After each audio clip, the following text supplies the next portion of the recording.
ಸಿದ್ದರಾಮಯ್ಯನವರು ಈಗ 2023 ನಂತರ ಸಿದ್ದರಾಮಯ್ಯವರು ನೋಡಿದ್ರೆ ಯಾಕೆ ಇಷ್ಟೊಂದು ದುರ್ಬಲ ಆದರು ಅಂತ ಅನ್ಸುತ್ತೆ. ಆದರೆ ಬಿ ಆರ್ ಪಾಟೀಲ್ರು ಎತ್ತಿದ ಪ್ರಶ್ನೆಗಳು ಸರಿ ಇದ್ರೂ ಕೂಡ ಅವ್ರು ಎತ್ತಿದ ಜಾಗ ಸರಿ ಇದೆಯಾ, ಸ್ಥಳ ಸರಿ ಇದೆಯಾ ಅನ್ನೋದು ಪ್ರಶ್ನೆ. ಬಿ ಆರ್ ಪಾಟೀಲ್ರು ಕೂಡ ಆರೋಪ ಮಾಡಬೇಕಾದ್ರೆ ತನ್ನ ಹತ್ರ ಏನಿದೆ ಅಂತ ಹೇಳ್ಬೇಕು, ಮುಖ್ಯಮಂತ್ರಿ ಗಮನಕ್ಕೆ ತರಬೇಕು. ಅವರು ತರದೇ ಇರೋದು ಭಾಳ ನನಗೆ ಆಶ್ಚರ್ಯ. ಅವರು ಬಹಿರಂಗಪಡಿಸ್ಬೇಕು.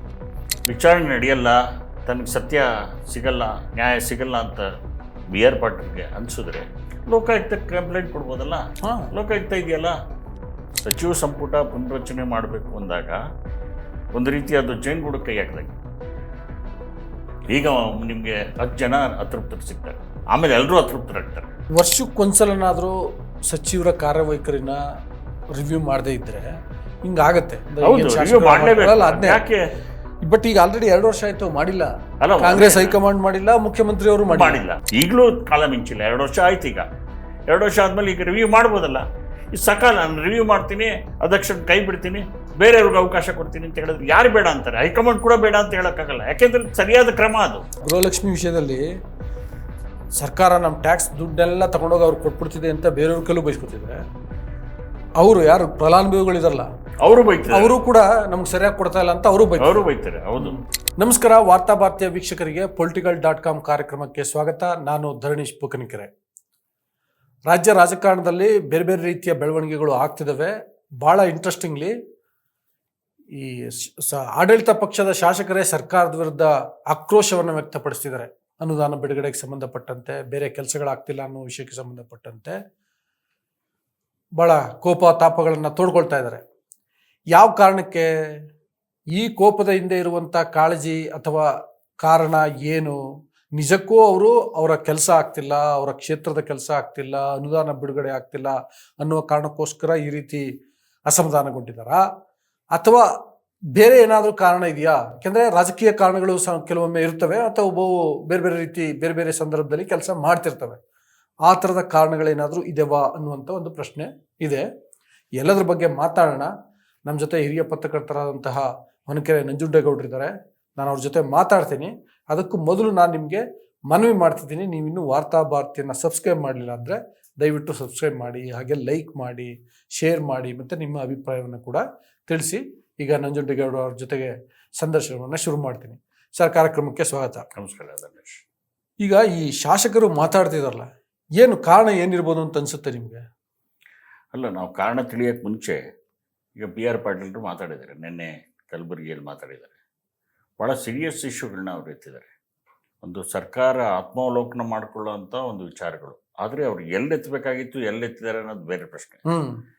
ಅವರು ಒಂದು ಮೌಲಾನಾ ಆಜಾದ್ ವಸತಿ ಶಾಲೆಗೆ, ಮಾದರಿ ಶಾಲೆಗೆ 17 ಕೋಟಿ ರೂಪಾಯಿ ಬಿಡುಗಡೆ ಆಗಿದೆ ಅಂತಾರೆ ಅಲ್ಪಸಂಖ್ಯಾತ ಇಲಾಖೆ.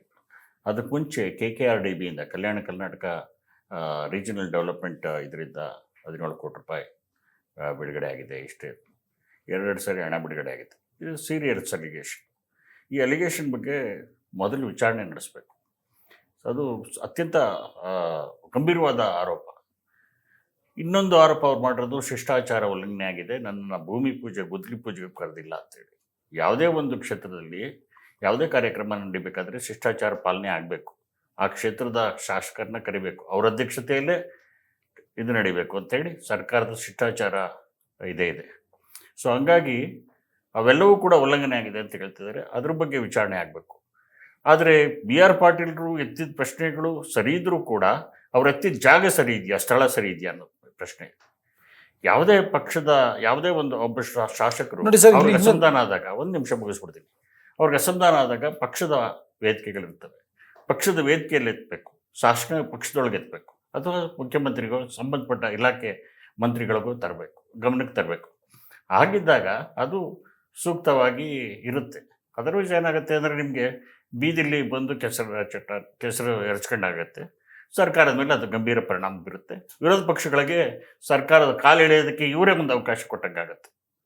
ನೋಡಿ ಸರ್, ಈಗ ಅದು ಬಿ ಆರ್ ಪಾಟೀಲ್ ಮತ್ತು ವಸತಿ ಸಚಿವರ PS ನಡುವೆ ನಡೆದಿರುವಂಥ ಒಂದು ಸಂಭಾಷಣೆ ಲೀಕ್ ಆಯಿತು. ಒಂದು ಅವ್ರು ಲೀಕ್ ಮಾಡಿರ್ಬೇಕು, ಇಲ್ಲ ಇವ್ರು ಲೀಕ್ ಮಾಡಿರ್ಬೇಕು. ಹೌದಾ? ಅದು ಸಭೆ ಅಲ್ಲ, ಯಾರೋ ಹೋಗಿ ಮತ್ತೆ ಅಲ್ಲಿ ಇನ್ನೊಂದಷ್ಟು ಜನ ಇದ್ದರು, ಅವ್ರು ಯಾರೋ ಮಾತಾಡಿದ್ದಾರೆ ಇದು ಅಂತಲ್ಲ. ಅಥವಾ ಕೇಳಿಸ್ಕೊಂಡು ಹೇಳಿರೋ ಪ್ರಕರಣ ಕೂಡ ಅಲ್ಲ. ಇದು ಆಡಿಯೋನೇ ಲೀಕ್ ಆಗಿರೋದು, ಅಂದರೆ ಅವರಿಬ್ಬರು ಮಾತಾಡಿರುವಂಥ ಆಡಿಯೋ. ಮತ್ತೆ ಆ ಆಡಿಯೋದಲ್ಲಿ ಇನ್ನೊಂದು ಏನಾಗಿದೆ ಅಂತಂದರೆ, ಬಿ ಆರ್ ಪಾಟೀಲ್ ಅವರೇ ಹೇಳ್ತಾರೆ, ಆರೋಪ ಮಾಡ್ತಾರೆ ಸರ್ಕಾರಕ್ಕೆ, ಅಂದರೆ ನನ್ನ ಪತ್ರಕ್ಕೆ ಮಾನ್ಯತೆ ಕೊಟ್ಟಿಲ್ಲ, ಬೇರೆ ಯಾರೋ ಕೊಟ್ಟಂಥ ಪತ್ರಗಳಿಗೆ ಮಾಡಿದ ಶಿಫಾರಸುಗಳಿಗೆ ಮನ್ನಣೆ ಕೊಟ್ಟು ಅವ್ರಿಗೆ ಮನೆಯನ್ನು ಶಾಂಕ್ಷನ್ ಮಾಡಲಾಗಿದೆ, ನನಗೆ ಏನು ಮಾಡಿಲ್ಲ ಅಂತ. ಅಂದರೆ ಸರ್ಕಾರಕ್ಕೆ ಅಥವಾ ಅವ್ರು ಆ ಮುಖಾಂತರ ಏನೋ ಒಂದು ಸಂದೇಶ ಕಳಿಸ್ಬೇಕಿತ್ತಲ್ಲ, ಅದನ್ನು ಕಳಿಸಿದ್ದಾರೆ ಅವರು. ಆಮೇಲೆ ಅದನ್ನು ಅಂದರೆ ಆ ಅಧಿಕಾರಿಗೆ ಕೊಟ್ಟಿದ್ದಾರೆ. ಅಧಿಕಾರಿ ಅವ್ರೇನು ನೋಡ್ತೀನಿ ಸರ್ ಅಂತ ಹೇಳಿದ್ದಾರೆ ಬಿಟ್ಟರೆ, ಅವ್ರೇನು ಭಾಳ ಏನೋ ತಪ್ಪು ಒಪ್ಕೊಂಡಿರೋ ಥರನಾಗಲಿ, ಇಲ್ಲ ಹಿಂಗಾಗಿದೆ ಅಥವಾ ಇದೇ ವ್ಯವಸ್ಥೆ, ಹೌದು ನೀವು ಮಾಡಬೇಕು, ಆ ಥರದ್ದೇನು ಮಾತಾಡಿಲ್ಲ. ಹಾಂ, ಆಯಿತಾ? ಇವರು ಆರೋಪ ಮಾಡಿರೋದು ಅದು. ಆ ಆಡಿಯೋ ಲೀಕ್ ಆಗಿದೆ. ಇದರ್ಥ ಸರ್ಕಾರ ಸರಿ ಇಲ್ಲ ಅಂತಲ್ಲ, ನೀವು ಹೇಳ್ದಂಗೆ ಸರ್ಕಾರದ ವಿರುದ್ಧ ಏನೇ ಇದ್ರೂ ಆ ಥರದ್ದಿದ್ದರೆ ಅವರು ಆಡಳಿತ ಪಕ್ಷ ಶಾಸಕರಾಗಿ ಪಕ್ಷದ ವೇದಿಕೆಯಲ್ಲಿ ಚರ್ಚೆ ಮಾಡ್ಬೋದಿತ್ತು, ನೇರವಾಗಿ ಮುಖ್ಯಮಂತ್ರಿಗಳಿಗೆ ಹೋಗಿ ಕಂಪ್ಲೇಂಟ್ ಮಾಡ್ಬೋದಿತ್ತು, ಅಥವಾ ಇಲಾಖೆ ಸಚಿವರಿಗೆ ಹೋಗಿ ಕಂಪ್ಲೇಂಟ್ ಮಾಡ್ಬೋದಿತ್ತು. ಇವ್ರ ಜೊತೆ ಹೀಗೆ ಮಾತಾಡಿ, ಅಂದರೆ ಅವರ ಎಂಟೈರ್ ಸ್ಕ್ರಿಪ್ಟೆಡ್ ಅಂತ ಅನಿಸುತ್ತೆ, ಹಂಗೆ ಮಾತಾಡಿ ಆಡಿಯೋ ಲೀಕ್ ಮಾಡಿದರೆ ಆಗ ಅದರಲ್ಲಿ ಆ ಉದ್ದೇಶದಲ್ಲಿ ಏನೋ ಸಮಸ್ಯೆ ಇರ್ಬೋದು ಅಂತ ಅನ್ಸಲ್ವಾ? ಅಲ್ಲ, ಈಗ ನಾವು ಅದನ್ನು ವಿಚಾರಣೆ ಆಗಕ್ಕೆ ಮುಂಚೆ ಇದು ಸ್ಕ್ರಿಪ್ಟೆಡ್ ಹೌದು ಅಲ್ವೋ, ಪೂರ್ವಯೋಜಿತನೋ ಹೌದು ಅಲ್ವೋ ಅಂತ ನಾವು ತೀರ್ಮಾನ ಮಾಡೋಕ್ಕಾಗಲ್ಲ. ಅದು ಮಾಡಲೂಬಾರ್ದು. ನಾವು ಒಂದು ಆರೋಪ ಅಲ್ಲ ಸರಿ, ವಿಚಾರಣೆ ಆಗಲ್ವಲ್ಲ. ಅವ್ರೇನು ಹೇಳ್ತಾರೆ, ವಸತಿ ಇಲಾಖೆಯಲ್ಲಿ ಮನೆಗಳ ಸಿಗಬೇಕಾದ್ರೆ ಲಂಚ ಕೊಡಬೇಕು ಅಂತ ಹೇಳಿದೆ. ಸೊ ಇದು ಸೀರಿಯಸ್ ಅಲಿಗೇಷನ್, ಅದು ಭಾರಿ ಗಂಭೀರವಾದ. ಆದ್ರೆ ನೋಡಿ, ಒಂದು ಸರ್ ಮನೆ ಸ್ಯಾಂಕ್ಷನ್ ಮಾಡೋದು ಯಾವಾಗ ಮಾಡೋದು, ಯಾವ ಸಂದರ್ಭದಲ್ಲಿ, ಅಥವಾ ಯಾರು, ಏನು ಅಂದರೆ ಗ್ರಾಮಗಳಲ್ಲಾದರೆ ಗ್ರಾಮ ಪಂಚಾಯತಿ ಮತ್ತು ನಗರ ಪಾಲಿಕೆಗಳು ಅಥವಾ ನಗರಸಭೆ, ಪುರಸಭೆ, ಪಟ್ಟಣ ಪಂಚಾಯತಿ, ಇಲ್ಲೆಲ್ಲ ಆದರೆ ಅಲ್ಲಿನ ಆ ಬಾಡಿ ಸ್ಥಳೀಯ ಸಂಸ್ಥೆಗಳು ನಿರ್ಧಾರ ಮಾಡೋದು. ಅಫ್ಕೋರ್ಸ್ ಸಚಿವರಿಗೆ ಅಥವಾ ಬೇರೆ ಬೇರೆ ರಾಜಕಾರಣಿಗಳಿಗೆ, ಶಾಸಕರಿಗೆ, ಇವ್ರಿಗೆಲ್ಲರದ್ದು ಅಲ್ಲಿ ಪಾತ್ರ ಇರುತ್ತೆ, ಇವ್ರದ್ದೆಲ್ಲರದ್ದು ಅಲ್ಲಿ ಸ್ಕೋಪ್ ಇದ್ದೇ ಇರುತ್ತೆ, ಇವ್ರು ಹೇಳಿದವ್ರಿಗೆ ಮಾಡ್ತಾರೆ. But there is a system. ಅಲ್ಲ, ಅದಕ್ಕೆ ನಾನು ಅದನ್ನೇ ಹೇಳಕ್ಕೆ ಬಂದೆ. ಹಿಂಗೆ ಆರೋಪ ಬಂದ ತಕ್ಷಣ ಮುಖ್ಯಮಂತ್ರಿ ಅವರಾದರೂ ಬಿ ಆರ್ ಪಾಟೀಲ್ ಕರೆದು ಮಾತಾಡಬೇಕಿತ್ತು. ಏನಪ್ಪ ನಿನ್ನ ಹತ್ರ ಮಾತಾಡ್ತೀನಿ ಹೇಳಿದ್ದಾರೆ, 25ನೇ ತಾರೀಕಿನ ಕರೆದಿದ್ದಾರೆ ಅಂತ ನಾನು ಪೇಪರ್ಗಳಲ್ಲಿ ಓದಿದೆ. ಏನಪ್ಪ ನಿನ್ನ ಹತ್ರ ಆರೋಪ ಮಾಡ್ತಿದೆಯಲ್ಲ, ಏನು ನಿನ್ನ ಹತ್ರ ದಾಖಲೆಗಳಿವೆ, ದಾಖಲೆಗಳು ಕೊಡು, ಏನು ಇದಿದೆ, ಏನು ಸಾಕ್ಷ್ಯಾಧಾರಗಳಿವೆ ಕೊಡು ಅಂತ ಕೇಳಬೇಕು ಮುಖ್ಯಮಂತ್ರಿಗಳು. ಈಗ ಕರೆದಿದ್ದಾರೆ, ಕೇಳ್ತಾರೆ. ಆದರೆ ಇದು ಒಂದು ಗಂಭೀರವಾದ ಆರೋಪ, ಇದನ್ನು ವಿಚಾರಣೆ ನಡೆಸಬೇಕು. ಆದರೆ ಈ ಆರೋಪ ಬಂದಿರೋದು ವಸತಿ ಇಲಾಖೆ ಮೇಲೆ. ವಸತಿ ಇಲಾಖೆನೇ ಅದನ್ನು ವಿಚಾರಣೆ ನಡೆಸಿದ್ರೆ ಎಲ್ಲಾದರೂ ನ್ಯಾಯ ಹೊರಗಡೆ ಬರೋಕ್ಕೆ ಸಾಧ್ಯ ಇಲ್ಲ. ಹಂಗಾಗಿ ಒಂದು ಬೇರೆ ಥರದ ಒಂದು ವಿಚಾರಣೆನೇ ನಡೀಬೇಕು. ಈ ಗೃಹ ಸಚಿವರು ನನಗೆ ದೂರ ಬಂದರೆ ನಾನು ವಿಚಾರಣೆ, ಅವ್ರಿಗೂ ಸಂಬಂಧಪಡಲ್ಲ, ಅದು ಅವ್ರಿಗೂ ಸಂಬಂಧಪಡಲ್ಲ. ಮುಖ್ಯಮಂತ್ರಿನೇ ಈ ಬಗ್ಗೆ ಡಿಸಿಷನ್ ತಗೋಬೇಕು, ನಿರ್ಧಾರ ಮಾಡಬೇಕು. ಯಾವ ಹಂತದಲ್ಲಿ ತನಿಖೆ ನಡೆಸಬೇಕು, ಯಾರಿಂದ ವಿಚಾರಣೆ ನಡೆಸಬೇಕು, ಯಾರು ವಿಚಾರಣೆ ನಡೀಬೇಕು ಅನ್ನೋದು ಮುಖ್ಯಮಂತ್ರಿ ಡಿಸೈಡ್ ಮಾಡಬೇಕು. ಆಗಿದ್ದಾಗ ಮಾತ್ರ ಅದು ಅಪ್ರಾಪ್ರಿಯೇಟ್ ಆಗಿ ಸತ್ಯ ಏನು ಅಂತ ಹೊರಗಡೆ ಬರೋಕ್ಕೆ ಸಾಧ್ಯ ಆಗುತ್ತೆ. ಅದರ್ವೈಸ್ ಇದೊಂಥರ ಐವಾಶುಗಳು, ಕಣ್ಣೂರಿಸೋ ತಂತ್ರಗಳಾಗಿ ಉಳ್ಕೊಂಡ್ಬಿಡುತ್ತೆ. ಆಮೇಲೆ ಇವರು ಅಷ್ಟೇ, ಬಿ ಆರ್ ಪಾಟೀಲ್ ಕೂಡ ಆರೋಪ ಮಾಡಬೇಕಾದ್ರೆ ತನ್ನ ಹತ್ರ ಏನಿದೆ ಅಂತ ಹೇಳ್ಬೇಕು, ಮುಖ್ಯಮಂತ್ರಿ ಗಮನಕ್ಕೆ ತರಬೇಕು. ಅವರು ತರದೇ ಇರೋದು ಭಾಳ ನನಗೆ ಆಶ್ಚರ್ಯ. ಅವರು ಬಹಿರಂಗಪಡಿಸ್ಬೇಕು. ಆಮೇಲೆ ಸರ್ಕಾರದ ವಿರುದ್ಧನೇ ಅವರು ಆರೋಪ ಮಾಡ್ತಿರೋದ್ರಿಂದ ಒಂಥರ ಸರ್ಕಾರಕ್ಕೆ ಇಕ್ಕಟ್ಟಿಗೆ ಸಿಕ್ಕಿಸ್ದಂಗೆ ಆಗುತ್ತೆ. ಖಂಡಿತ ಅದ್ರ ಬಗ್ಗೆ ಯೋಚನೆ ಮಾಡಬೇಕು. ಯಾಕೆ ವಿರೋಧ ಪಕ್ಷಗಳು ಕಾಯ್ತಿರ್ತಾರೆ. ಅದು BJP ಇರ್ಬೋದು, JDS ಇರ್ಬೋದು, ಅಥವಾ ಆಡಳಿತ ಪಕ್ಷದಲ್ಲಿ BJP ಇದ್ದು ಕಾಂಗ್ರೆಸ್ ವಿರೋಧ ಪಕ್ಷ ಆಗಿದ್ರು, BJP ಅವ್ರು ಮಾಡಿದ್ರು ಕೂಡ ಅದು ಅದೇ. ಖಂಡಿತ. ಸೊ ಹಂಗಾಗಿ ಅವರು ಸರಿಯಾದ ಪ್ಲಾಟ್ಫಾರ್ಮ್ಗಳಲ್ಲಿ ಈ ವಿಷಯಗಳನ್ನ ರೈಸ್ ಮಾಡಬೇಕು. ಅದೇ ನೋಡಿ, ನೀವು ಹೇಳಿದ್ರಲ್ಲ, ಸರಿಯಾದ ಪ್ಲಾಟ್ಫಾರ್ಮ್ ಮಾಡಿಲ್ಲ, ಸೂಕ್ತವಾದ. ಈಗ ನಾವು ಯಾರು ಕಂಪ್ಲೇಂಟ್ ಕೊಡ್ತೀವಿ ಅನ್ನೋದು ಕೂಡ ಭಾಳ ಮುಖ್ಯ ಅಲ್ವಾ? ಅವರು ಮತ್ತೆ ಬೇರೆಯವರ ಜನಸಾಮಾನ್ಯರ, ಓಕೆಪ್ಪ, ಅವರು ಆಫೀಸರ್ಸ್ನ ಮೀಟ್ ಮಾಡೋಕ್ಕಾಗಲ್ಲ, ಮಂತ್ರಿಗಳಿಗೆ ಸಿಗಲ್ಲ, ಸರ್ಕಾರಕ್ಕೆ ಅಪ್ಲೈ ಕೇಳೋಕ್ಕಾಗಲ್ಲ ಅಂತ ಹೇಳ್ಬೋದು. ಶಾಸಕರಾಗಿರೋದ್ರಿಂದ ಅವ್ರು ನೇರವಾಗಿ ಸಚಿವರನ್ನ ಕೇಳ್ಬೋದು, ಅವರು ತಡೆದು ನಿಲ್ಲಿಸಿ ಕೇಳ್ಬೋದು, ಅಧಿಕಾರಿಗಳನ್ನ ಕೇಳ್ಬೋದು, ಮುಖ್ಯಮಂತ್ರಿಗಳನ್ನ ಕೇಳ್ಬೋದು. ಕೇಳದೆ ಈ ಥರ ಮಾಡಿದ್ದಾರೆ ಅಂದರೆ ನೀವು ಆಶ್ಚರ್ಯ ಆಗುತ್ತೆ ಅಂದ್ರಲ್ಲ, ನನಗೆ ಅದರಲ್ಲಿ ಒಂದು ಸ್ವಲ್ಪ ದುರುದ್ದೇಶ ಕೂಡ ಇರ್ಬೋದು ಅಂತ ಅನಿಸುತ್ತೆ. ಅದೇ ಅದು ನಿಮ್ಮ ಪಾಯಿಂಟು ಕೂಡ. ಈ ಹಂತದಲ್ಲಿ ನಾವು ಯಾವ ನಿರ್ಧಾರಕ್ಕೂ ಬರೋಕ್ಕಾಗಲ್ಲ. ವಿಚಾರಣೆ ನಡೆಯುತ್ತೆ ಅಂತ ಓಪ್ಸಿದ್ಯಾ ಸರಿ ಸರ್, ವಿಚಾರಣೆ ನಡೆಯುತ್ತೆ ನಿಮಗೆ ಓಪ್ಸಿಲ್ಲದೆ ಇದ್ರೆ ವಿಚಾರಣೆ ನಡೆಯೋದು. ಈಗ ಮುಖ್ಯಮಂತ್ರಿಗೆ ಅವ್ರು ಹೇಳ್ಬೇಕು, ಹಿಂಗಿದೆ, ಹೀಗೆ ವಿಚಾರಣೆ ನಡೆಸಿ ಅಂತ ಒತ್ತಾಯ ಮಾಡ್ಬೋದು. ಮುಖ್ಯಮಂತ್ರಿ ಡಿಸಿಷನ್ ತಗೋಬೇಕು, ಮುಖ್ಯಮಂತ್ರಿ ಡಿಸಿಷನ್ ತಗೋಬೇಕು. ಯಾವ ಮಂತ್ರಿಗಳು ಡಿಸಿಷನ್ ತಗೊಳ್ಳೋಕೆ ಸಾಧ್ಯ ಇಲ್ಲ ಈ ಇಶ್ಯೂನಲ್ಲಿ. ಯಾಕೆಂದ್ರೆ ಅವರೊಬ್ಬರು ರೆಸ್ಪಾನ್ಸಿಬಲ್ MLA. ನೀವು ಹೇಳ್ದಂಗೆ ಅವರು ಒಂದು ಸಚಿವರ ಮೇಲೆ ಇದು ಮಾಡ್ತಾ ಇದ್ದಾರೆ, ಅಲಿಗೇಷನ್ ಮಾಡ್ತಾ ಇದ್ದಾರೆ. ಅವ್ರಿಗೆ ಸಂಬಂಧಪಟ್ಟ ಇಲಾಖೆ ಮೇಲೆ ಅಲಿಗೇಷನ್ ಮಾಡ್ತಾ ಇದ್ದಾರೆ. ಇದರಲ್ಲಿ ಸಚಿವರು ಇನ್ವಾಲ್ವ್ ಆಗಿದ್ದಾರೋ, ಅಧಿಕಾರಿಗಳು ಇನ್ವಾಲ್ವ್ ಆಗಿದ್ದಾರೋ, ಯಾರು ಇದರಲ್ಲಿ ಇನ್ವಾಲ್ವ್ ಆಗಿದ್ದಾರೋ ನಮಗೆ ಗೊತ್ತಿಲ್ಲ. ಸೊ ಹಾಗಾಗಿ ಒಬ್ಬರು ಸಚಿವರು ಮತ್ತು ಅವ್ರ ಇಲಾಖೆ ಮೇಲೆ ಆರೋಪ ಬಂದಾಗ ಪರಮೇಶ್ವರ್ ಹೇಳಿದಂಗೆ ನಮಗೆ ದೂರು ಬಂದರೆ ನಾವು ತನಿಖೆ ಮಾಡ್ತೀವಿ, ಅದೆಲ್ಲ ಸಾಧ್ಯ ಇಲ್ಲದೆ ಇರೋ ಮಾತದು. ಮುಖ್ಯಮಂತ್ರಿನೇ ಬಹಳ ಸರಿಯಾದ ವ್ಯಕ್ತಿ, ಸರಿಯಾದ ರೀತಿಯಲ್ಲಿ ವಿಚಾರಣೆ ನಡೆಸ್ತಾರೆ. ಈಗ ಚರ್ಚೆ ಬೈ ಚಾನ್ಸ್ ಹಂಗೇನಾದರೂ ವಿಚಾರಣೆ ನಡೆಯಲ್ಲ, ತನಗೆ ಸತ್ಯ ಸಿಗಲ್ಲ, ನ್ಯಾಯ ಸಿಗಲ್ಲ ಅಂತ BR ಪಾಟೀಲ್ಗೆ ಅನ್ಸಿದ್ರೆ ಲೋಕಾಯುಕ್ತಕ್ಕೆ ಕಂಪ್ಲೇಂಟ್ ಕೊಡ್ಬೋದಲ್ಲ. ಲೋಕಾಯುಕ್ತ ಇದೆಯಲ್ಲ, ಮಾಡ್ಬೋದು ಲೋಕಾಯುಕ್ತಕ್ಕೆ. ಅದನ್ನೇ ನಾನು ಹೇಳಿದ್ದು ಸರ್. ಅವ್ರಿಗೆ ಯಾರಾದ್ರೆ ಒಂದು ಹೈಕೋರ್ಟಲ್ಲಿ ಒಂದು ಪಿಟಿಷನ್ ಫೈಲ್ ಮಾಡಿ ಇನ್ಕ್ವೈರಿಗೆ ಆರ್ಡರ್ ಮಾಡಿ ಅಂತ ಕೇಳ್ಬೋದು. ಎಲ್ಲದಕ್ಕೂ ಅವಕಾಶ ಇದೆಯಲ್ಲ. ಅದೇ ನೋಡಿ, ಈಗ BR ಪಾಟೀಲ್ ಆಯ್ತಲ್ವಾ. ನಾನು ಚರ್ಚೆ ಇನ್ನೊಂದು ಹಂತಕ್ಕೆ ಹೋಗೋದಾದ್ರೆ, ಇವರು ರಾಜು ಕಾಗೆ ಅವರು, ಶಾಸಕ ರಾಜು ಕಾಗೆ ಅವರು ಕೂಡ ಇಂಥದ್ದೇ ಆರೋಪ ಮಾಡಿದ್ದಾರೆ. ಅಂದರೆ ಅದು ನಮ್ಮ ಕ್ಷೇತ್ರಕ್ಕೆ 25 ಕೋಟಿ ಕೊಡಬೇಕಿತ್ತು, ಕೊಡ್ತೀನಿ ಅಂತ ಹೇಳಿದರು. 13 ಕೋಟಿ ಯಾವುದೋ ಸಮುದಾಯ ಭವನಕ್ಕೆ ಕೊಡಬೇಕು ಅಂತ ಹೇಳಿದರು. ವರ್ಕ್ ಆರ್ಡರ್ ಕೊಟ್ಟಿಲ್ಲ. ಇದೊಂಥರ ನಮಗೆ ಭಾಳ ಕಷ್ಟ ಆಗಿಬಿಟ್ಟಿದೆ, ನಾನು ಹೋಗಿ ರಾಜೀನಾಮೆ ಕೊಡಬೇಕಾದಂಥ ಪರಿಸ್ಥಿತಿ ಬರ್ಬೋದು ಅಂತೆಲ್ಲ ಮಾತಾಡಿದ್ದಾರೆ. ನಂಬರ್ ಟೂ ಆಯಿತಾ. ನಂಬರ್ 3 ಅವರು ಮೊಳಕಾಲ್ಮೂರಿನ ಶಾಸಕ ಗೋಪಾಲ್ ಕೃಷ್ಣ ಅವರು ಕೂಡ ನಮ್ಮ ಕೆಲಸ ಏನೂ ಆಗ್ತಿಲ್ಲ, ಏನೊಂದು ಕೆಲಸ ಆಗ್ತಾ ಇಲ್ಲ, ಶಾಸಕರಾಗಿರೋದೇ ವೇಸ್ಟು ಅನ್ನೋ ರೀತಿಯಲ್ಲಿ ಅವರು ಮಾತಾಡಿದ್ದಾರೆ. ಅಂದರೆ ನನಗೆ ಈ ಸಂದರ್ಭದಲ್ಲಿ ಇವರು ಈ ರೀತಿ ಮಾತಾಡಲಿಕ್ಕೆ ಬೇರೆ ಕಾರಣ ಇರ್ಬೋದೇನೋ ಅಂತ ಅನ್ಸುತ್ತೆ. ಅಂದರೆ ರಾಜಕೀಯ ಕಾರಣಗಳು. ಏಕೆಂದರೆ ಕ್ಯಾಬಿನೆಟ್ ವಿಷಯಕ್ಕೆ ಸಂಬಂಧಪಟ್ಟಂಗೆ ಏನೇನೋ ಚರ್ಚೆ ಆಗ್ತಿದೆ. ಪುನರಚನೆ ಆಗುತ್ತೆ, ನೆಕ್ಸ್ಟು ಮುಂದೊಂದು ತಿಂಗಳಾಗುತ್ತೆ, ಅಕ್ಟೋಬರ್ಗಾಗುತ್ತೆ, ನವಂಬರ್ಗಾಗುತ್ತೆ, ಹಿಂಗೇನೇನೋ ಚರ್ಚೆ ಇದ್ದಾವೆ. ಅಥವಾ 2.5 ವರ್ಷ ಆದಮೇಲೆ ಸಿದ್ದರಾಮಯ್ಯ ಅಧಿಕಾರವನ್ನು ಹಸ್ತಾಂತರಿಸ್ತಾರೆ. ಅಬ್ವಿಯಸ್ಲಿ ಅಧಿಕಾರ ಹಸ್ತಾಂತರಿಸಿದಾಗ ಎಂಟೈರ್ ಕ್ಯಾಬಿನೆಟ್ಟು ಬದಲಾಗುತ್ತೆ, ಸ್ವಲ್ಪ ಪ್ರಮಾಣದಲ್ಲಾದರೂ ಬದಲಾಗಿ ಆಗುತ್ತೆ.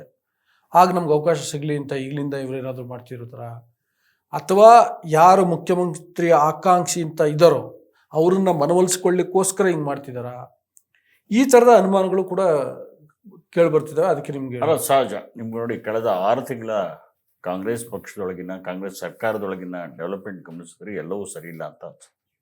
ನೋಡಿ, ಮುಖ್ಯಮಂತ್ರಿ ಬದಲಾವಣೆ ಬಗ್ಗೆ ಪ್ರಶ್ನೆ ಅದು ಹೇಳ್ತು, ತಣ್ಣಗಾಯ್ತಲ್ಲಿ. KPCC ಅಧ್ಯಕ್ಷರ ಬದಲಾವಣೆ ಕೂಗಿ ಹೇಳ್ತು, ತಣ್ಣಗಾಯ್ತಲ್ಲಿ.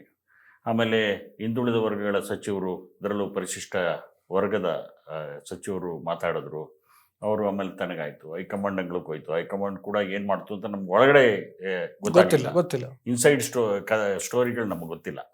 ಒಳಗಡೆ ಏನಾಯಿತು, ಹೈಕಮಾಂಡ್ ಅಂಗಳದಲ್ಲಿ ಏನಾಯ್ತು ನಮಗೆ ಗೊತ್ತಿಲ್ಲ.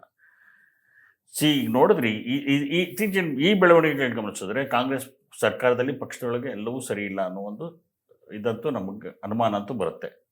ಯಾಕೆಂದರೆ ಎಲ್ಲ ಗುಂಪುಗಾರಿಕೆ ನಡೀತಾ ಇದೆ. ಗುಂಪುಗಾರಿಕೆ ಕಾರಣಕ್ಕೆ ಈಗ ನೋಡಿ, ಈಗ ಸಚಿವ ಸಂಪುಟ ಪುನರ್ರಚನೆ ಆಗ್ಬೋದು ಅನ್ನೋ ಹಿನ್ನೆಲೆಯಲ್ಲೇ ಈಗ ಮೊನ್ನೆ ನಿಮ್ಗೆ ಗೊತ್ತಿದೆ, ಇವ್ರಿಗೆ ಕ್ಲೀನ್ ಚಿಟ್ ಬಂತು ನಾಗೇಂದ್ರಗೆ. ST ನಿಗಮದಲ್ಲಿ ಹಣ ದುರುಪಯೋಗ ಆರೋಪದಿಂದ ಅವ್ರನ್ನ ಮುಕ್ತಗೊಳಿಸಿದ್ರು. ಆಮೇಲೆ ED ಅವ್ರ ಮೇಲೆ ರೈಡ್ ಮಾಡ್ತು, ಅದು ಬೇರೆ ವಿಚಾರ. ಕೆಲವು ದಾಖಲೆಗಳನ್ನ ವಶಪಡಿಸ್ಕೊಂತು, ಅದು ಬೇರೆ ವಿಚಾರ.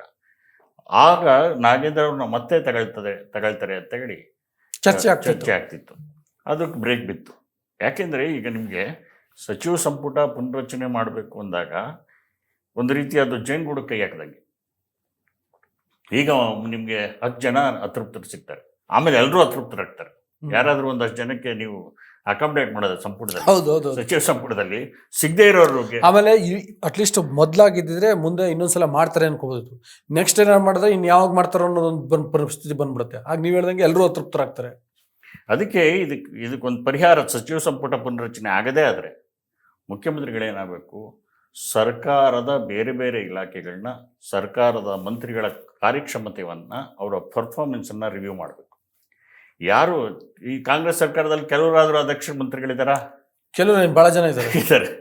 ಸೊ ಅವ್ರನ್ನ ಕೈ ಬಿಟ್ಟು ದಕ್ಷರನ್ನ ತಗೊಳ್ಳೋವಂಥವ್ರು, ಬೇರೆ ಬೇರೆ ಜಾತಿ, ಬೇರೆ ಬೇರೆ ರೀಜನ್ನು, ಬೇರೆ ಬೇರೆ ದಕ್ಷರೇ ಕೆಲವರು ಇರೋದು ಅಂಥವ್ರಿಗೆ ಅಕಾಮಡೇಟ್ ಮಾಡಿದ್ರೆ ಸುಲಭ. ಸುಮ್ಮನೆ ಏಕಾಏಕಿ ನೀವು ಸಂಪುಟ ರಚನೆ ಕೈ ಹಾಕಿದ್ರೆ ಅದು ಭಾಳ ಜೇನುಗೂಡು ಕೈ ಹಾಕ್ದಂಗೆ. ಆಮೇಲೆ ಸಮಸ್ಯೆ ಶುರು ಆಗುತ್ತೆ. ಆಮೇಲೆ ಸರ್ಕಾರವನ್ನು ಶಿಥಿಲ, ಕಾಂಗ್ರೆಸ್ BJP ಅವರು ಕಾಯ್ತಾ ಇದ್ದಾರೆ ಇಂಥದ್ದೊಂದು ಸಂದರ್ಭಕ್ಕೆ. BJP ಅವರು ಎಲ್ಲರನ್ನೂ ಏನು ಮನವೊಲಿಸೋ ಕೆಲಸ ಮಾಡ್ತಾರೆ. ವರ್ಷಕ್ಕೊಂದ್ಸಲನಾದರೂ ಸಚಿವರ ಕಾರ್ಯವೈಖರಿನ ರಿವ್ಯೂ ಮಾಡದೇ ಇದ್ರೆ ಹಿಂಗಾಗತ್ತೆ. ಯಾಕೆ ಬಟ್ ಈಗ ಆಲ್ರೆಡಿ 2 ವರ್ಷ ಆಯ್ತು ಮಾಡಿಲ್ಲ. ಅಲ್ಲ, ಕಾಂಗ್ರೆಸ್ ಹೈಕಮಾಂಡ್ ಮಾಡಿಲ್ಲ, ಮುಖ್ಯಮಂತ್ರಿ ಅವರು ಮಾಡಿಲ್ಲ. ಮಾಡಬೇಕು ಇದು. ನನಗೆ ಸಿದ್ದರಾಮಯ್ಯನವರು ಈಗ 2023 ನಂತರ ಸಿದ್ದರಾಮಯ್ಯವರು ನೋಡಿದ್ರೆ ಯಾಕೆ ಇಷ್ಟೊಂದು ಸ್ವಲ್ಪ ದುರ್ಬಲ ಆದರು ಅಂತ ಅನಿಸುತ್ತೆ. ಯಾಕೆ ಒಳಗಡೆ ಕಾರಣಗಳಿಂದ ನಮಗೆ ಗೊತ್ತಿಲ್ಲ. ಅಷ್ಟೊಂದು ಎಫಿಷಿಯೆಂಟ್ ರಾಜಕಾರಣಿ, ಸೀಸನ್ ಪಾಲಿಟಿಷಿಯನ್ನು, ಭಾಳ ದಕ್ಷತೆಯಿಂದ ಕೆಲಸ ಮಾಡಿದ್ರು 2013ರಿಂದ 2018ವರೆಗೆ.